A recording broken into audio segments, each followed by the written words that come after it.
Bonjour à tous, bienvenue dans ce nouvel épisode de notre aventure agricole. Aujourd'hui, direction le champ après quelques jours d'absence. On était patient de voir l'évolution de nos premiers semis. Est-ce que tout a bien poussé? Est-ce qu'on aura les bonnes surprises? On va le découvrir ensemble. C'est parti. Avant toute chose, nous avons commencé par arroser les différentes bandes. L'eau est essentielle à cette étape de croissance, surtout avec les températures élevées.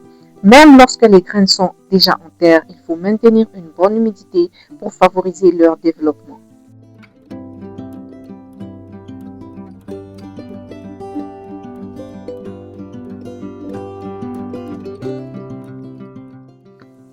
Ensuite, nous avons poursuivi le travail en sémant deux nouvelles cultures, le chou de Chine et le gombo. Petit à petit, notre champ prend forme et chaque nouvelle bande représente une étape de plus dans cette aventure. Nous faisons attention à respecter les espacements et à bien recouvrir les graines afin de leur offrir les meilleures conditions de germination.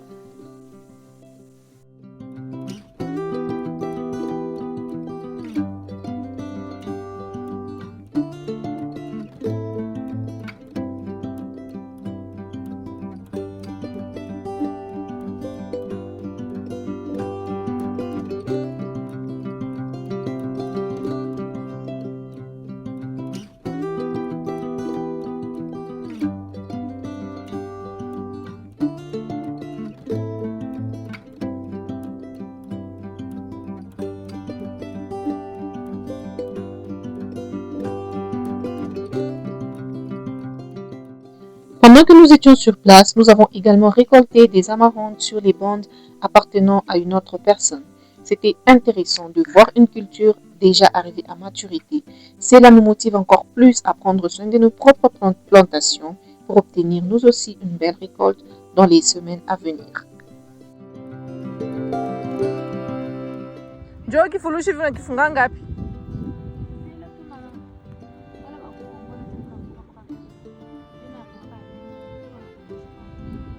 1000 francs hivi. Kesha hapo wanaenda divise tena.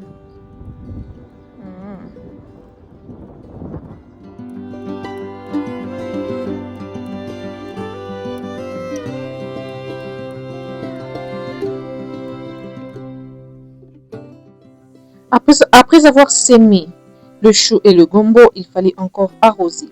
Et c'est ce que nous avons fait avant de rentrer à la maison pour cette troisième journée de notre aventure agricole.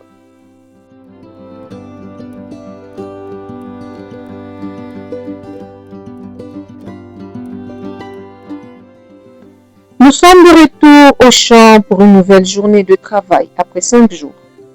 Comme toujours, nous avons commencé par arroser afin de maintenir une bonne humidité pour toutes les cultures.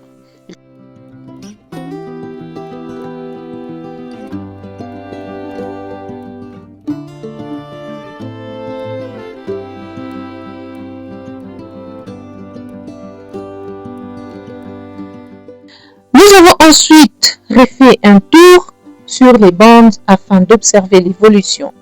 Cette fois, nous avons une bonne nouvelle qui nous attendait. Le chou de Chine a bien germé. Voir les premières jeunes pousses sortir du sol est toujours un moment de satisfaction. C'est la preuve que tous les efforts commencent à porter les fruits. Les autres cultures demandent encore un peu de patience et nous continuerons à les suivre de près.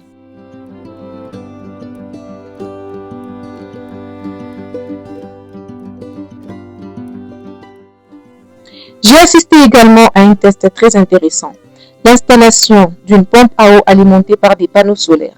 L'objectif est de pomper l'eau afin de remplir des citernes qui serviront ensuite à faciliter l'arrosage des cultures, et ça sans passer par la pompe à essence. C'est une solution pratique, économique sur le long terme et particulièrement adaptée aux exploitations agricoles où l'accès à l'eau représente un défi. Nous avons hâte de voir ce système fonctionner pleinement dans les prochaines semaines.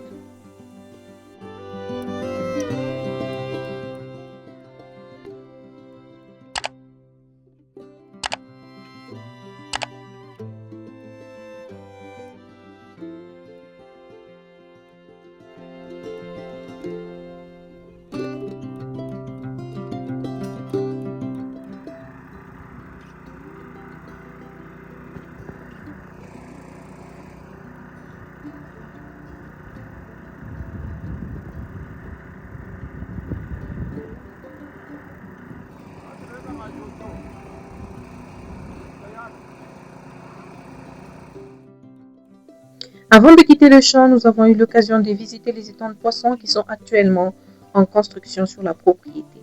C'est impressionnant de voir que ces projets ne se limitent pas seulement au maraîchage, mais évoluent également vers la pisciculture. Cela montre qu'il est possible de diversifier les activités agricoles pour rendre une exploitation encore plus productive. Le problème c'était que kama mai mutoni na yala mutan ile ya cru ilianza kupita mai inakuwa kipande ya mai kimeingia huko kinatoka huko, ce qui montrait que hii mtuto alikuwa un peu chini.